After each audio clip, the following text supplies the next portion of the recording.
A very warm welcome to this session, my dear friends.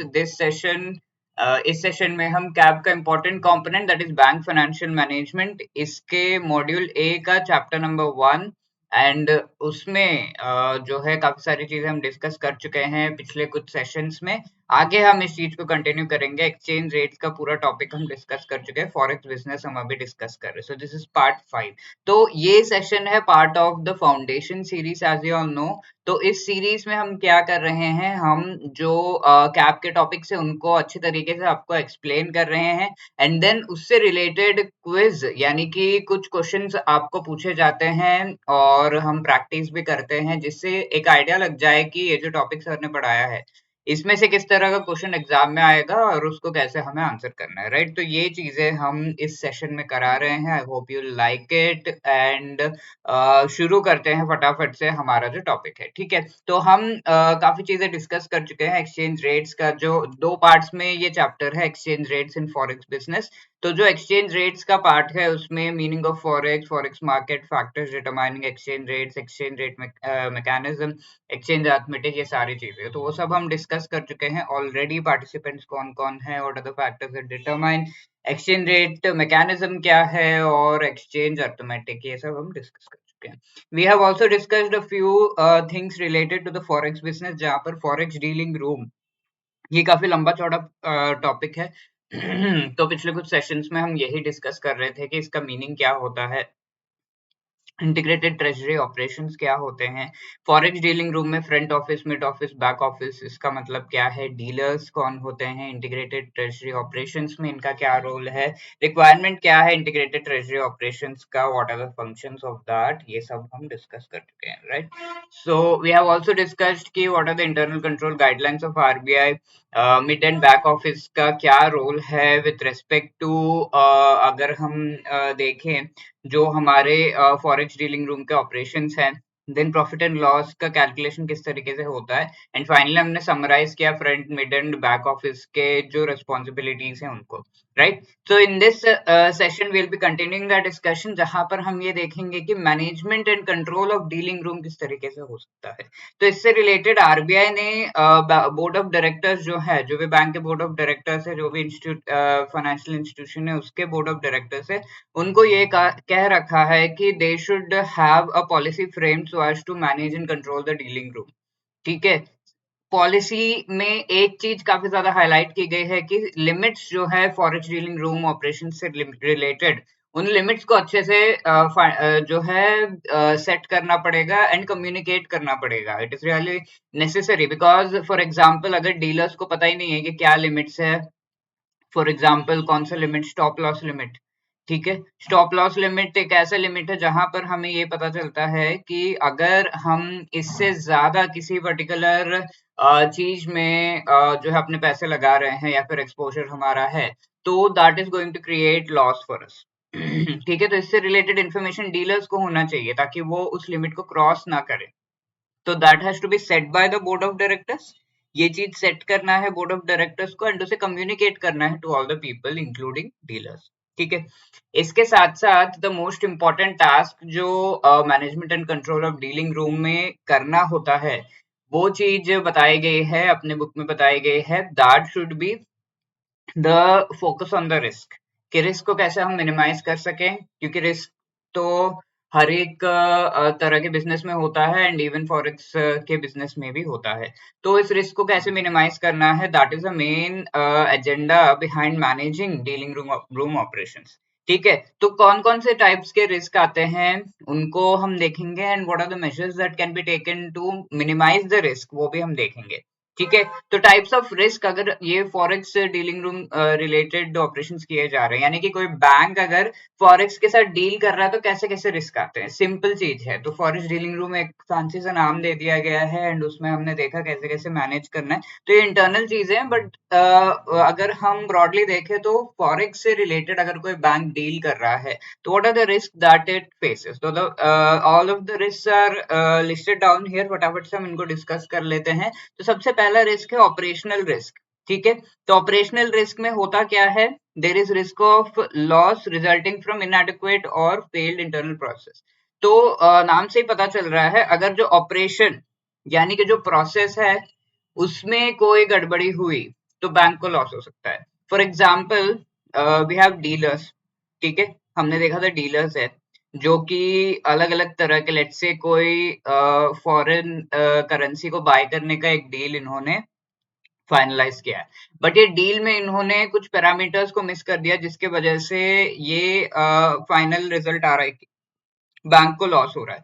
So that is a short coming of the dealer, ठीक है, dealer की skill में shortcoming है, dealer ने इस चीज को सही से नहीं देखा। तो इस तरह की चीज अगर होती है that is called the operational risk, ठीक है। सो दिस इज एन एग्जांपल। तो यहाँ पर not just people but also internal जो प्रोसेसेस सेट किए गए हैं bye the board of directors, उसमें कोई कमी आ जाती है तो that is also part of the operational risk. Systems में अगर इश्यू आ जाता है दैट, तो यहाँ पर कुछ एग्जांपल्स दिए हुए जैसे ह्यूमन एरर्स, टेक्निकल फॉल्ट्स आ गए, इंफ्रास्ट्रक्चर ब्रेकडाउन हो गया, फॉल्टी सिस्टम एंड प्रोसीजर्स हैं, तो तब ये ऑपरेशनल रिस्क हम कहते हैं कि हुआ है। And let me tell you all of the risk जो है वो जो भी एंटिटी है, बैंक हो या फिर कोई फाइनेंशियल इंस्टीट्यूशन, उसके लिए लॉस क्रिएट करते हैं, प्रॉफिट को कम कर देते हैं, ठीक है, या तो लॉस क्रिएट करेंगे, लॉस को बढ़ा देंगे, या फिर प्रॉफिट को रिड्यूस कर देंगे। तो that is what risk is all about. तो इसी तरीके से एक्सचेंज रिस्क तो नाम से काफी इजीली समझ में आ रहा है, this risk is because of the fluctuations in the exchange rate, ठीक है। आज के डेट में हमें पता है कि $1 के सामने हमने डील किया था, $1 के सामने 80 रुपीज का हमने एक डील कर लिया, फॉरवर्ड रेट एग्रीमेंट लेट से कर लिया कि फ्यूचर में मैं ये जो $1 है वो 80 रुपीज में खरीदूंगा, बट हम देख रहे हैं कि क्या काफी ज्यादा फ्लक्चुएशन हो रहा है और ये $1 जो है 60 रुपीज का हो गया, तो हमें काफी लॉस होगा, ईच डॉलर पे 20 रुपीज का लॉस हो रहा है, isn't it, when we are buying according to the forward agreement, ठीक है। तो ये फ्लक्चुएशंस के वजह से जब लॉस होता है that is called the exchange risk. इसके साथ साथ अगर मिसमैच होता है इन द एसेट लायबिलिटी, ठीक है, एंड रिसीवेबल पेएबल में मिसमैच होता है। मिसमैच होने का मतलब क्या है, एसेट लायबिलिटी में मिसमैच का मतलब क्या होता है, जैसे आपकी लायबिलिटी है और आपको लायबिलिटी में क्या होता है, मोस्टली हम पेमेंट करते हैं, तो बैंक को पेमेंट करना है 10,000 रुपए कल, और बैंक ने रिलाय किया था कि उसको एक एसेट से प्रॉफिट होगा और 20,000 रुपए कल आएंगे, तो उसमें से 10,000 रुपए हम लाइबिलिटी को दे देंगे और 10,000 अपना प्रॉफिट रखेंगे। बट क्या हुआ, ये एसेट जो है इससे प्रॉफिट कल के डेट पे नहीं आ रहा है, परसों आ रहा है, बट हमें पेमेंट तो कल करनी है, तो यहाँ पर फंस गया bank, isn't it, because it was relying on that asset, और इसके अलावा इसके पास और कोई सोर्स नहीं है। तो ये होता है एसेट लायबिलिटी का मिसमैच, ठीक है, जिसके वजह से लायबिलिटी पे हमें एक्स्ट्रा पेमेंट करना पड़ता है, एसेट से हमें हेल्प नहीं मिलती है। वही चीज होगी रिसीवेबल पेएबल का मिसमैच, ठीक है। I hope that is very clear, that is what is exchange risk. अब आगे बढ़ते हुए हम डिस्कस कर रहे हैं about the credit risk, third type of risk. Credit risk में आप देखोगे कि जो सामने वाली पार्टी है, लेट्स से मैंने तो अपने मुझे रुपीस भेजने थे, तो मैंने 80 रुपीस भेज दिए, लेकिन सामने वाले ने मुझे $1 पे ही नहीं किया। This can be due to various reasons, counter party जो है वो अब ये डील नहीं करना चाहता, या फिर काउंटर पार्टी किसी और चीज में उसका कंपनी ही लिक्विडेट हो गया है, ऐसा कुछ हो सकता है। तो इनएबिलिटी और unwillingness of the counter party to meet the obligations at maturity, जब मैच्योरिटी होता है $1 उसको पे करना है तो उसने पे ही नहीं किया तो मेरे 80 रुपए तो बर्बाद हो गए ना, वहां पर चले गए और मुझे कोई आइडिया भी नहीं है कि क्या हो रहा है। जो ये चीज जो है क्रेडिट रिस्क आ जाती है। तो ये क्रेडिट रिस्क अगेन दो टाइप्स के क्रेडिट रिस्क यहाँ पर बताया गया है। पहले तो प्री सेटलमेंट, यानी कि जब ये फाइनल मैच्योरिटी डेट आ जाती है कि हाँ इस डेट को आपको $1 देना है, उससे पहले ही ये कंपनी जो है डूब गई या फिर कुछ हो गया और उस कंपनी ने कह दिया कि I will not be able to pay, ठीक है तो यहाँ पर क्या हो रहा है, failure of the counter party before maturity and change of counter party. अब हम क्या कर रहे हैं, हमें ये डील तो करना ही है, और जो काउंटर पार्टी के साथ हमने कहा था ऐसे इस पहले ही अगर हो जाए तो एक चीज होती है कि 80 रुपए हमारे बच गए, ठीक है, ये चीज तो होती है, लेकिन जो डील है वो तो हमें करना ही है, तो हम फटाफट से काउंटर पार्टी को चेंज करते हैं, सामने वाले पार्टी को चेंज करते हैं कि तुम नहीं कर पाओगे तो किसी और के साथ, तो फटाफट से उसके साथ कॉन्ट्रैक्ट करते हैं। तो that thing has to happen, and इसमें भी थोड़ा सा जो बैंक या फाइनेंशियल इंस्टीट्यूशन उसको लॉस होता है।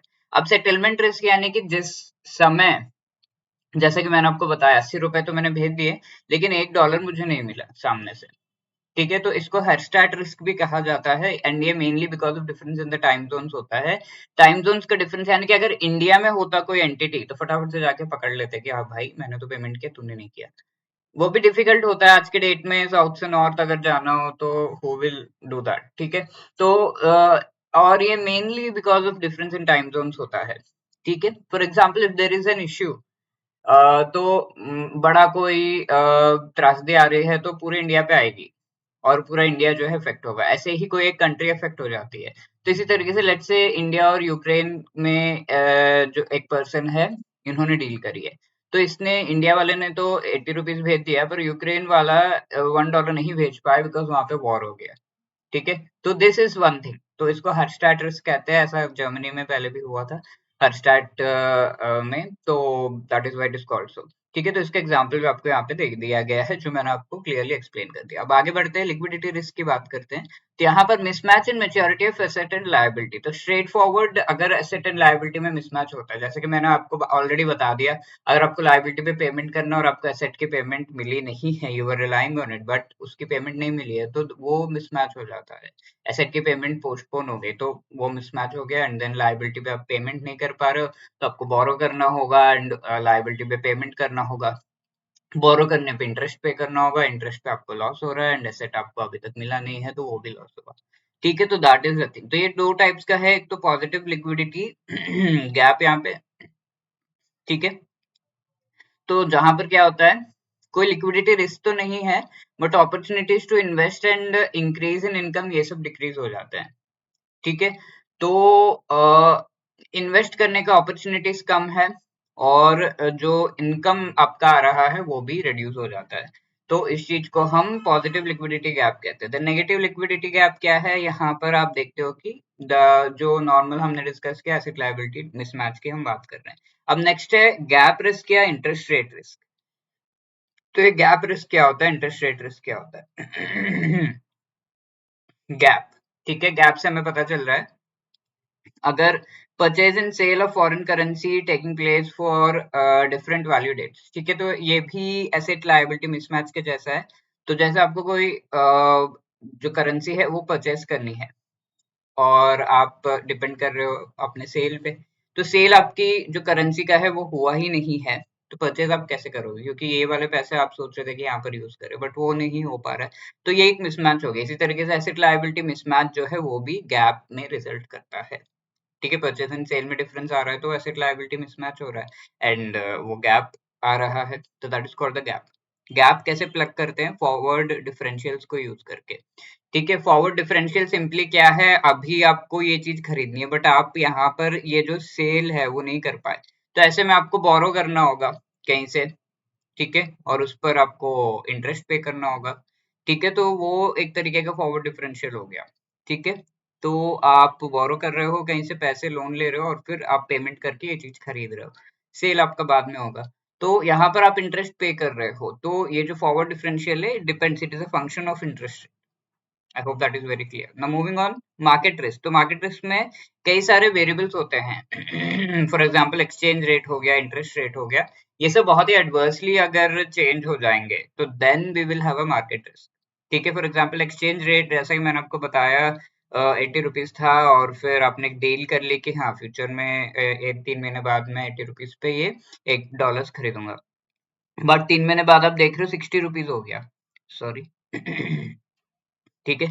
3 महीने बाद 60 रुपीज हो गया $1 का दाम, तो ऐसे में आपको काफी लॉस होगा क्योंकि आपने डील कर रखी है 80 रुपीज की, है ना। तो that is the adverse changes in the exchange rates and interest rates, ठीक है। तो मार्केट के वेरिएबल्स जो है वो वेरी हो जाते हैं बहुत ज्यादा, तो ऑब्वियसली वेरिएबल है बट थोड़ा बहुत वेरी होना है, बहुत ज्यादा वेरी हो गया तो ऐसे में there will be risk loss to the particular entity, ठीक है, unable to exit the positions quickly. और फिर आप उस सिचुएशन में से निकल नहीं पा रहे हो, कॉन्ट्रैक्ट में से निकल नहीं पा रहे हो जल्दी से, आप यानी कि बैंक या फाइनेंशियल इंस्टीट्यूशन, तो decline in the value of an asset resulting from changes in the interest rate. एक तो हो गया, मैंने आपको बताया एक्सचेंज रेट के वेरिएशन। अब इंटरेस्ट रेट, ठीक है, आपने एक लोन दे रखा है लेकिन मार्केट में जो इंटरेस्ट रेट है वो काफी रिड्यूस हो गया है। यू थॉट कि 10% ऐसा इंटरेस्ट रेट मुझे मिल जाएगा, बट मार्केट में इंटरेस्ट रेट जो चल रहा है 10% नहीं है, मार्केट में सम 5% का इंटरेस्ट रेट चल रहा है, तो बहुत एडवर्स डिफरेंस आ गया इन द इंटरेस्ट रेट, तो आपको लॉस हो रहा है on your loan, you are facing loss because you are thinking कि 10% का आपको प्रॉफिट होगा, बट अभी उतना नहीं हो रहा है, तो नोशनल जो प्रॉफिट आपने सोच रखा था उस में एक तरीके से आपको लॉस हो रहा है। Then the next kind of risk is the equity price risk, तो बहुत ज्यादा इक्विटी शेयर्स वगैरह आपने खरीद रखे हैं और आपने सोचा था कि हाँ चलो बहुत अच्छा प्रॉफिट होगा, लेकिन इसमें काफी ज्यादा डिफरेंस आ जा रहा है, प्रॉफिट बहुत रिड्यूस हो जा रहा है, तो प्राइस वोलेटिलिटी, प्राइस में वेरिएशन जब आते हैं तो that is something that affects the company. Currency risk में क्या हो रहा है, decline in the value of the return accruing to an investor owing to adverse changes in the value of the currency. ठीक है, तो एक जो व्यक्ति, जैसा मैंने आपको बताया, एक व्यक्ति है उसने अगेन डॉलर के सामने 80 रुपीज ये वाली डीलिंग जो है कर ली, लेकिन आगे जाके देख रहा है कि ये जो डॉलर का रेट है वो एक्चुअली बहुत ज्यादा बढ़ गया है, 100 रुपीज हो गया है। ठीक है, तो 80 रुपीज की डीलिंग किसने कर ली है, अब ये 100 रुपीज हो गया, तो ईच डॉलर पे 20 रुपीज इसको लॉस हो रहा है, इजंट इट, क्योंकि ये मार्केट रेट पे करता डीलिंग तो उसे 100 रुपीज मिलते ईच डॉलर पे, बट ये सेलिंग जो है 80 रुपीज वाली डील जो है ये कर रखा है, तो दैट इज समथिंग जहां पर changes in the value of the currency हो रहे हैं, उसकी वजह से जो रिटर्न आ रहा है वो काफी ज्यादा रिड्यूस हो गया, तो यहाँ पर लॉस हो रहा है, isn't it? Then there is legal risk, जहां पर कोई भी कॉन्ट्रैक्ट जो है उसे एनफोर्स नहीं कर पा रहे हैं। ठीक है, तो दो पीपल, एक पर्सन एक कंट्री में, दूसरा पर्सन दूसरे कंट्री में, इन दोनों के बीच एक कॉन्ट्रैक्ट हुआ है, लेकिन यहाँ पर काउंटर पार्टी अगर मना कर देता है कि मैं जो है इस कॉन्ट्रैक्ट से निकल रहा हूँ, और फिर इसने अपनी पेमेंट तो भेज दी है और उसकी सेटलमेंट वगैरह में टाइम लगेगा, तो ऐसे में क्या हो रहा है, इस पर्टिकुलर कॉन्ट्रैक्ट को एनफोर्स नहीं करवा पा रहे हैं, तो that is called legal risk. ठीक है, ये क्यों होता है, aberrations in the document, onerous clauses होते हैं जिसके वजह से इंटरप्रिटेशन रिस्क होता है कि जो एग्रीमेंट है उसमें क्लॉज ऐसा है कि इंटरप्रेट सही से नहीं कर पा रहे हैं, अगर इंटरप्रेट नहीं कर पा रहे तो उसको एनफोर्स कैसे करेंगे, उसको जो इम्प्लीमेंट कैसे करेंगे। ठीक है, this also happens because of the way customs and procedures are followed in different countries, तो डिफरेंट कंट्रीज में अलग अलग, तो यहाँ पर ऐसा, इस कंट्री में ऐसा है कि इस पर्टिकुलर कॉन्ट्रैक्ट को जबरदस्ती एनफोर्स नहीं किया जा सकता, तो ये रूल रहेगा, तो उस कंट्री के साथ, उस कंट्री के किसी सिटीजन के साथ अगर आप डील करोगे, तो अगर वो मना कर देता है तो उसे एनफोर्स नहीं कर पाएंगे। Okay, so that is the thing, legal risk ये होता है। सिस्टमिक रिस्क अब ये हो गया कि मेजर बैंक फेल हो रहा है और उससे लॉस हो रहा है काउंटर पार्टी को। ठीक है, तो किसी मेजर बैंक से बहुत ज्यादा जो है एक्सपोजर है with respect to some securities और समथिंग, तो यहाँ पर या फिर कोई फॉरेन एक्सचेंज से रिलेटेड, तो यहाँ पर ये बैंक अगर फेल हो रहा है तो काफी ज्यादा लॉस हो रहा है to the counter parties. Similarly country risk and sovereign risk, ये दोनों काफी ज्यादा रिलेटेड है, तो कंट्री रिस्क में होता ये है कि risk of counter party situated in different country unable to perform its part of contractual obligations, तो सामने वाला कंट्री जो है वहां पर ऐसे laws and rules and regulations हैं कि जो भी काउंटर पार्टी वहां पर है, ठीक है, तो ये जो काउंटर पार्टी है दूसरा कंट्री में है, तो ये अपने कॉन्ट्रैक्ट के ऑब्लिगेशंस को जो है फुलफिल नहीं कर पा रहा है, तो दैट। अब सॉवरेन रिस्क, तो सॉवरेन का मतलब होता है कंट्री, उसके अंदर के जो स्टेट्स हैं, इन स्टेट्स में भी जैसे यूनाइटेड स्टेट्स ऑफ अमेरिका है, तो अलग अलग स्टेट्स के अलग अलग टाइप के लॉज एंड काफी ज्यादा जो है उन्हें एक तरीके से ऑटोनॉमी दे दी गई है, तो ये स्टेट्स जो है अलग तरह के लॉज वगैरह यहाँ पर हैं, और वहाँ स्टेट के लॉज की वजह से चीजें इन्फोर्स नहीं हो पा रही हैं, है ना। States in countries can go back on contractual obligations, तो स्टेट्स में जो पीपल हैं वो लोग अपने कॉन्ट्रेक्चुअल ऑब्लिगेशंस से पीछे हट जा रहे हैं, और वो स्टेट्स में इन कॉन्ट्रैक्ट्स को जबरदस्ती जो है एनफोर्स नहीं किया जा सकता, ऐसा कुछ रूल है, तो अगेन ये जो है सॉवरेन रिस्क में आएगा, तो ये sovereign risk actually country risk का सब रिस्क माना जाता है। ठीक है, तो कंट्री रिस्क हमने सिमिलर थिंग देखा, सॉवरेन रिस्क में भी सिमिलर चीज होती है, तो सब risk of the country risk, ये सारे रिस्क हैं जिनको जो है मैनेज करना होता है, and that is what is called the management and control of dealing. अब मैनेज कैसे करना है, what are the measures to be taken, containment measures, वो हम देख लेते हैं। तो सबसे पहली बात तो जो प्रॉपर स्टैंडर्ड्स एंड प्रोसीजर्स है वो अगर सही तरीके से होंगे तो ये सारे रिस्क मैनेज हो जाएंगे। तो मतलब सबसे पहली बात तो डीलर जो है उसे सारे लिमिट्स पता होने चाहिए, जैसा कि मैंने आपको बताया एग्जांपल स्टॉप लॉस लिमिट का। तो the dealer should know what is the stop loss limit और उसके हिसाब से इसको डील्स करने होंगे। डीलर अपने हिसाब से नहीं कर सकता, वो लिमिट्स के हिसाब से करना होगा। डील्स जो है विद इन लिमिट्स होने चाहिए। अब ये डीलर को इंश्योर करना होगा और डीलर को जब लिमिट्स पता होंगे तब वो इंश्योर कर पाएगा। इसी तरीके से मिसमैचेस अगर हो रहे हैं, जैसे कि हमने डिस्कस किया asset liability and payment receivables के जो मिसमैचेस हो रहे हैं, तो उन्हें मॉनिटर करना होगा एंड देन इन मिसमैचेस को फटाफट से जो है कवर अप करना होगा। फॉरेक्स प्रॉफिट लॉस को अच्छे से वैल्यूएट करना है। देन रिकंसिलिएशन जो बैलेंसेस है आरबीआई के अकाउंट्स में, नॉस्ट्रो वॉस्ट्रो अकाउंट्स में, तो ऑलमोस्ट एवरी मंथ जो है इन्हें एक बार चेक कर लेना है कि क्या बैलेंसेस है, क्या चल रहा है। तो almost like profit and loss evaluation के जैसा बैलेंस इवैल्यूएशन जो है वो भी करना होगा।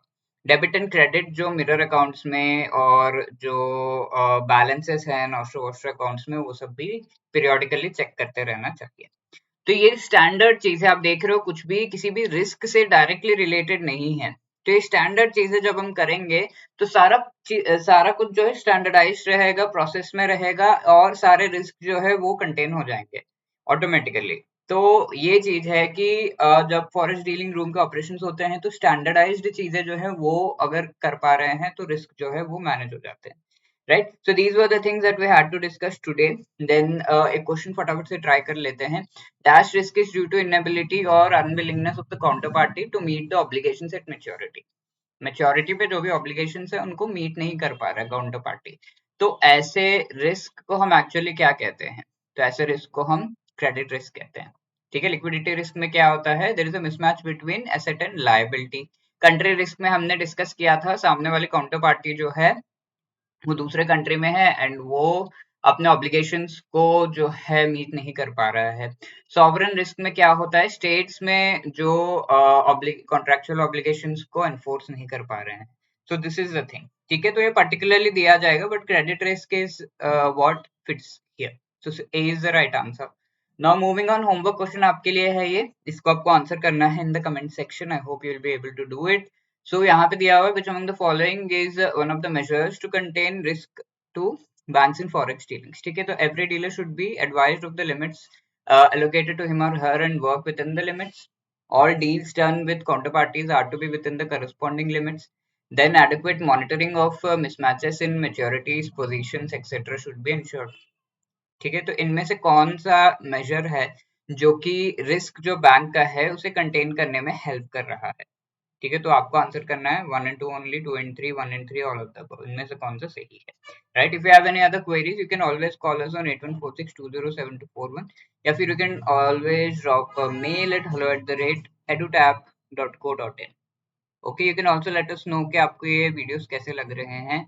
आप हमें ये चीज बता सकते हो इन the comment section also. Like share subscribe करना मत भूलना। All the best for preparation. Thank you.